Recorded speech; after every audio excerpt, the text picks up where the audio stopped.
नहीं बेटे, क्या होता है, ये हमारी जिम्मेदारी बनती है। देखो, ऐसी कोई घटना घटती है तो हमें वहां पहले पहुंचना चाहिए। ये तो पहले हमारे से पहले रहते ही है। लेकिन जो पीड़ित है, तो मैं वो पीड़ित नहीं हूं, बाधित नहीं हूं, तो मेरी जिम्मेदारी बनती है कि मैं मदद के तौर पे वहां। मदद ये शब्द भी गलत है, क्योंकि वो अपने भाई बहन ही है ना। अब ये कोई गुनाह नहीं है कि बॉर्डर के नज़दीक रहते हैं तो वो तो सूखे के साथ जैसे गीला जल जाता है तो वैसे बात हो जाती है। तो ये हमारी सबकी जिम्मेदारी बनती है। हम कोई मेहरबानी नहीं कर रहे हैं, और हर एक को करना चाहिए, और लोग करते हैं। हमारे फिल्म इंडस्ट्री के भी बहुत से ऐसे लोग हैं कि वो बिना कुछ बोले हुए बहुत कुछ करते हैं। कोई किसी का नाम मालूम नहीं, जॉनी लीवर का नाम आपने सुना है? वो इतना काम करता है, बहुत बहुत कमाल का बंदा है। तो वैसे काफ़ी लोग हैं। क्या है, आपको हमारा नाम पता चल गया इसलिए आप बोल रहे हैं, उनका पता नहीं है, लेकिन बहुत बेहतरीन काम करते हैं लोग। और ये हमारी जिम्मेदारी है, करना ही पड़ेगा। हम नहीं करेंगे तो कौन करेगा? मेरे घर का कोई चला जाता है तो मैं क्या करूँ? मैं तो चाहूँगा ना कि तू मेरे कंधे पे हाथ रख। तो वैसे ही तो गया हुआ जो बंदा है उसको तो वापस नहीं ला सकते।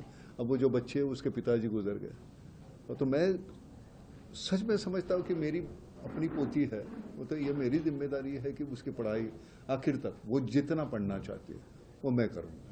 और मैं करूँगा मतलब मैं कौन सी बड़ी बात कर रहा हूँ यार, ये हमको करना ही पड़ेगा। हमारे तो लोग हैं ना, तो कौन है? हमारे ही है। बुरा लग रहा था वो राशि उनके हाथ में थमाते हुए, लेकिन क्या करें, ऐसी नौबत आती है तो करना पड़ता है। सर, एक उम्मीद की किरण आते हैं जम्मू कश्मीर के जो भी पूछने की है, हालांकि सरकार ने भी हेल्प की है, बहुत की है सरकार ने बात। और ये देखो, हर बार के लिए सरकार पर निर्भर मत रहो।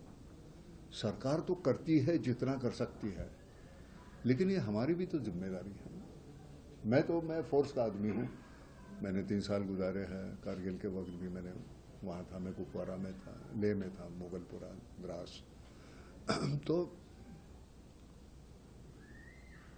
फोर्स का आदमी कभी सिविलियन नहीं हो सकता ना। वो ऐसे आपत्ति आती है तो उसको वापस जाना पड़ता है। तो और मुझे ये करते हुए सुकून मिलता है। मेरी वजह अगर है, मैं किसी की मुस्कान की वजह बनता हूँ, इससे और क्या है ज़िंदगी में। और मालूम नहीं कल का क्या है, कब जाना है। हमको जो करना है वो आज करो यार। सर, जम्मू कश्मीर कुछ आर्मी के स्कूल आप अडॉप्ट करने जा रहे हो? जोर से बोलो। जम्मू कश्मीर में आर्मी के कुछ स्कूल आप अडॉप्ट करने जा रहे हो, कितने स्कूल हैं और क्या जनरेट? लेकिन टोटल मिला के 48 है। वैली में 28 है, और लेह लद्दाख में 7 है, और बचे हुए अपने जम्मू में है। तो पैसे मिल जाते हैं भैया, पैसे की कमी नहीं होती। अगर आप सही काम करना चाहते हैं तो पैसे की दिक्कत नहीं आती। बहुत CSR फंड से है, काफ़ी संस्थाएं हैं, काफ़ी लोग हैं जो बहुत कुछ देना चाहते हैं, लेकिन उनको वो इत्मीनान होना चाहिए कि नहीं, ये पैसे सही जगह जाएंगे, सही है, यहाँ कोई भ्रष्टाचार नहीं होगा, अपलाप नहीं होगा। और भगवान ने इतना कुछ दिया है, ऊपर वाले ने, और क्या मांगेंगे यार, इतना कुछ दिया है। हम 2 वक्त की रोटी मांगे थे, वो किसी के सामने हाथ नहीं फैलाना पड़े, इतना कुछ दिया है। तो वो हमारा तो है नहीं, वो तो है तो लोगों का, तो उनको वापस दे दो, उन्हें भी दो। फाउंडेशन का असल मकसद क्या है, इसका मिशन क्या है और लक्ष्य क्या है? किसका? निर्मला हाँ, ये फाउंडेशन नहीं, फाउंडेशन का 2 है। एक है और दूसरी है मेडिकल फैसिलिटीज अवेलेबल करके देना।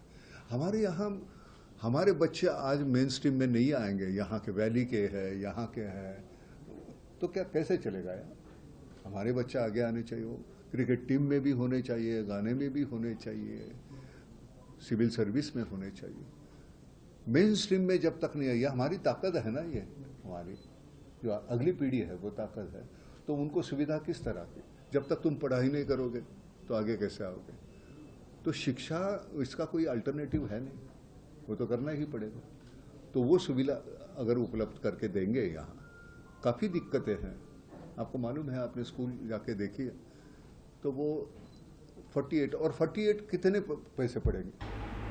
नाना पाटेकर ने कारगिल युद्ध के दौरान भारतीय सेना के साथ सेवा की और सैनिकों का मनोबल बढ़ाया। मेरा जितना अपनी देशभक्ति और आर्मी ट्रेनिंग के कारण वे सेना के साथ जुड़ पाए।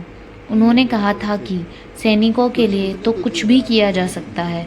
नाना पाटेकर ने एक इंटरव्यू में अपने अनुभव को याद करते हुए कहा कि एक देशभक्त नागरिक के रूप में यह उनका